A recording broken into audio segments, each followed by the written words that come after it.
Hi, I'm Nir Eyal, and this is the Near and Far podcast. This podcast is about business, behavior, and the brain. On this show, I do a few things. I read quick articles I've written about topics shaping your behavior. I interview authors of books I enjoy, and from time to time, I devote episodes to answering your questions. If you want to ask me a question, visit the podcast page on iTunes, go to ratings and reviews, and ask me a question by leaving a review. I promise to read it and possibly include your question in a future episode, so please, ask me anything. Now, enjoy the episode, and for more, you can always visit me at nearandfar.com. The Pinky Promise. Stick to your goals or lose some blood. By Nir Eyal. Narrated by Johnny Heller. A pinky promise is a surefire way to make you do what you say you'll do. People have a long history of breaking promises, to themselves and to others. It's not lying, per se. Rather, it's a lack of follow-through. We say we're going to exercise 4 times a week, or finish that big project, or finally write that blog post, or whatever. But when it comes down to it, we don't do it. We get distracted and procrastinate. Our excuse? I can't. But the truth is, of course you can. You just need the right motivation. For as long as people have been squelching on their commitments, they've tried to come up with ways to keep them. Consider the Pinky Promise. This seemingly innocuous children's pact has a dark past. It's said to have been used by the Japanese mafia, who would cut off the pinky finger of the person who broke their word. What are the odds that someone breaks that sort of pinky pact? I'm betting pretty low. Imagine if you made such a strong commitment in your own life.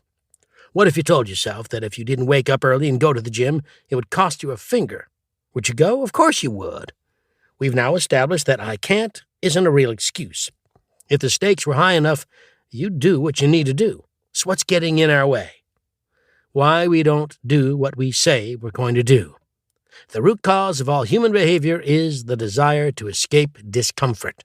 In fact, it's the number one reason people don't stick to their goals, because they avoid what's not enjoyable. They just don't feel like it.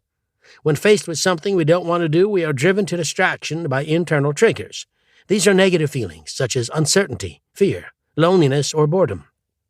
To do the things we say we're going to do, we have to learn to manage those internal triggers. That means finding the root cause of the bad feeling. The next time you find yourself repeatedly distracted during an activity, ask yourself why that is. What is the source of the feeling you're trying to escape? If you know the real drivers of your behavior, you can take steps to master them instead of letting them master you. Next, to really step away from distraction, we have to make time for traction, the actions that move us toward what we intend to do. That means pinpointing your values and setting aside time for the actions that help you become the person you want to become. The most effective technique for staying on track is time boxing, planning out periods of time to do what you say you will each day. I even created a free schedule maker that will help you devise your own time-boxed weekly calendar. Once we know exactly how we want to spend our time, we can focus on fending off the external triggers that pull us to distractions. External triggers are cues from our environment that tell us what to do next. These can run the gamut from notifications on your smartphone to interruptions from nearby family members or coworkers. The best way to deal with external triggers that interfere with your time-boxed calendar is to eliminate them. Turn off those pesky notifications on your phone that don't serve you. If you want time to work uninterrupted, let your colleague or family know to steer clear of you during the time you've allotted for it. Swear a pinky promise with yourself. Once we learn to manage our internal triggers, make time for traction, and hack back external triggers, we can prevent distraction and stop ourselves from ditching our goals by making a pact, a pinky promise.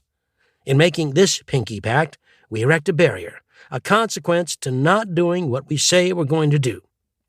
When I wanted to finish the first draft of my book, Indistractable, I swore a pinky promise to my accountability partner that I would pay him $10,000 if I didn't finish the draft by my deadline. I kept my money and finished writing my book.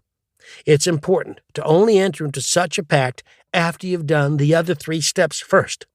If you don't learn how to manage the bad feelings driving you off course before you make your pact, you'll be more likely to fail. Be honest with yourself about what consequences would ensure you don't break a commitment. And if making a promise to yourself isn't enough, then consider finding yourself an accountability buddy to make sure you follow through. Just be sure your buddy knows not to take an actual pinky finger. Thanks for listening to this episode of the Near and Far podcast. You can always find more at my blog, nearandfar.com.